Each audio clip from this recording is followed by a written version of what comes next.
Blog চ্যানেলে আপনাদের প্রত্যেককে স্বাগত। Happy new year. নতুন বছর আপনাদের সকলের ভীষণ ভালো কাটুক, আপনারা সকলেই সুস্থ থাকুন, ভালো থাকুন, ঈশ্বরের কাছে সেই প্রার্থনাই করি। তো চলুন আজকের রান্না শুরু করি। আজকে করব কাতলা মাছের পেঁয়াজ পাতা আর বেগুন দিয়ে ঝাল, একদম অন্য রকম একটা রান্না। তো চলুন আজকের রান্না শুরু করি। দেখুন তেল খুব ভালোভাবে গরম করে নিয়েছি। এবার আমি সবার আগে লবণ হলুদ মাখিয়ে নেওয়া মাছগুলো হালকা করে ভেজে নেব।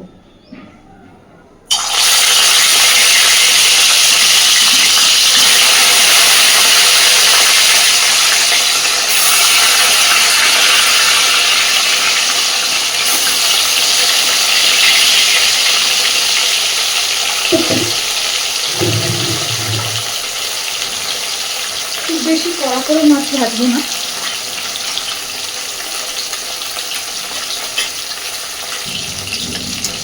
মাছগুলো সব সুন্দর করে ভেজে নিয়েছি। এবার মাছগুলো তুলে নেব।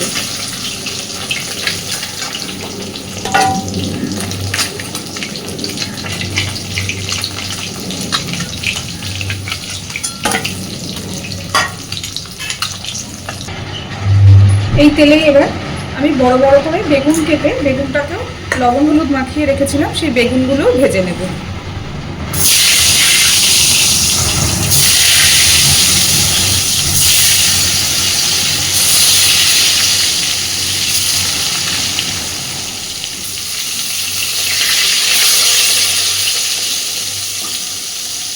এই রান্নাটাতে বেগুনটা ভেজেই ব্যবহার করবেন, কারণ এই রান্নাটাতে বেগুনটা ভেজে ব্যবহার করলেই খেতে বেশি ভালো হয়।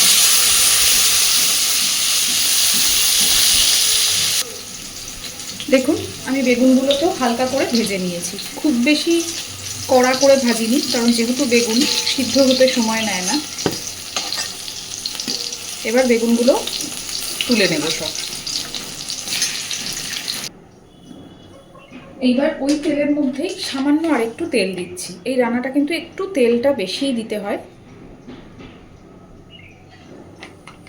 এই তেলের মধ্যেই এবার আমি দিয়ে দেব ভেজে রাখা, এবার আমি দিয়ে দিচ্ছি পেঁয়াজ পাতাটা। এখানে আমি পেঁয়াজ পাতা ব্যবহার করেছি, আপনারা চাইলে পেঁয়াজ কলিও দিতে পারেন, তাতেও কিন্তু স্বাদটা একই রকম আছে।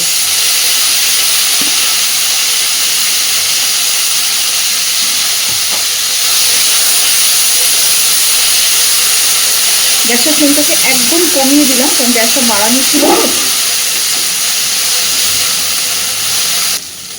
দেখুন পেঁয়াজ পাতাগুলো একটু নরম হয়ে এসেছে। এবার এর মধ্যে আমি দিয়ে দিচ্ছি, আমি এখানে বেটে নিয়েছি টমেটো আর রসুন একসাথে, সেই বেটে নেওয়া রসুন আর টমেটোটা। এখানে কিন্তু রসুন আর টমেটোটা একটা বড় সাইজের টমেটো দিয়েছি, আর মোটামুটি বেশ 8-10 কোয়া রসুন দিয়েছি, কারণ এখানে রসুনের ফ্লেভারটা ভীষণ ভালো যায়। তো একসাথে করে রসুন আর টমেটোটা এবার আমি এই পেঁয়াজ পাতার সাথে খুব ভালোভাবে কষে নিই।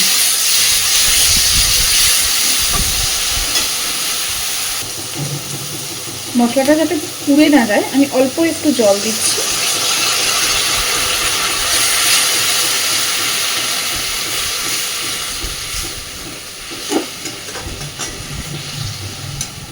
একই সাথে এবার এখানে দিয়ে দেব পরিমাণ মতো হলুদ গুঁড়ো,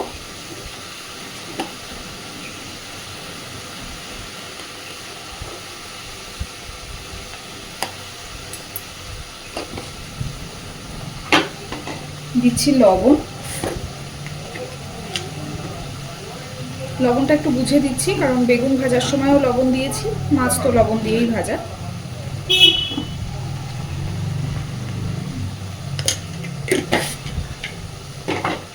আর দিচ্ছি লঙ্কা গুঁড়ো।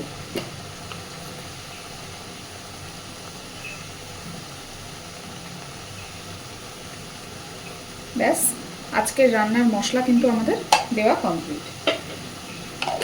এবার শুধু গ্যাসের ফ্লেমটাকে একদম মিডিয়ামে রেখে সময় নিয়ে মশলাটাকে খুব ভালোভাবে কষাতে হবে।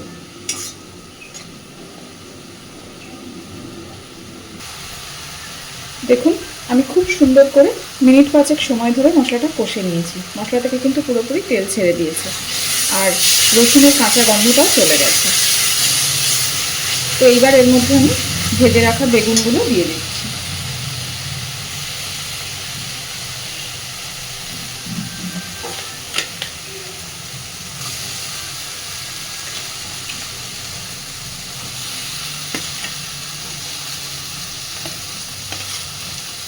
বেশি সময় বেগুনটা দেওয়ার পরে নাড়াচাড়া করার দরকার নেই, কারণ অলরেডি বেগুনটা ভাজা।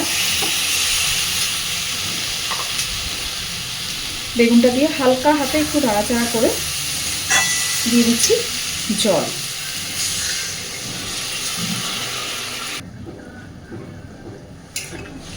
বেশি জল দেবো না, কারণ এটা যেহেতু একটু শুকনো শুকনো তেল তেল হবে। এবার যেই জলটা ভালোভাবে ফুটে উঠবে তখন মাছটা দেব।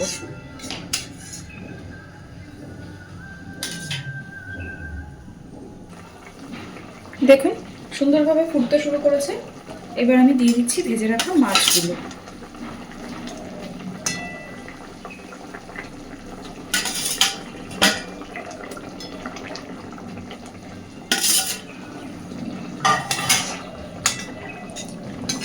একই সাথে ওপর থেকে দিয়ে দেব কয়েকটা চেরা কাঁচা লঙ্কা।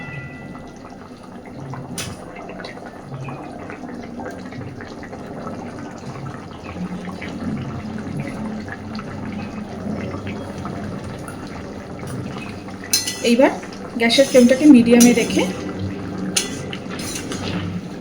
হালকাভাবে মিনিট 2-3 ফুটিয়ে নেব জাস্ট।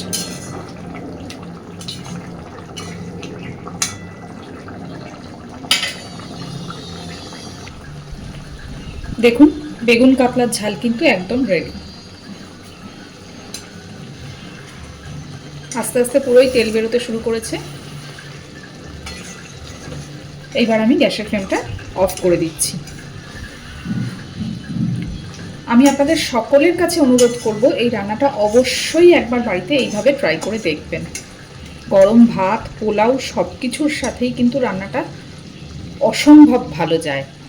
আর এটা আমার মায়েরই রান্না, তো এই রান্নাটা আমি কথা দিতে পারি এই রান্নাটা একবার খেলে নিরাশ হবেন না আপনারা কেউ। চলুন অবশ্যই বাড়িতে ট্রাই করবেন আর জানাবেন কেমন লেগেছে। আর প্লিজ আমার চ্যানেলটাকে লাইক, শেয়ার এবং সাবস্ক্রাইব করে আমার পাশে থাকবেন।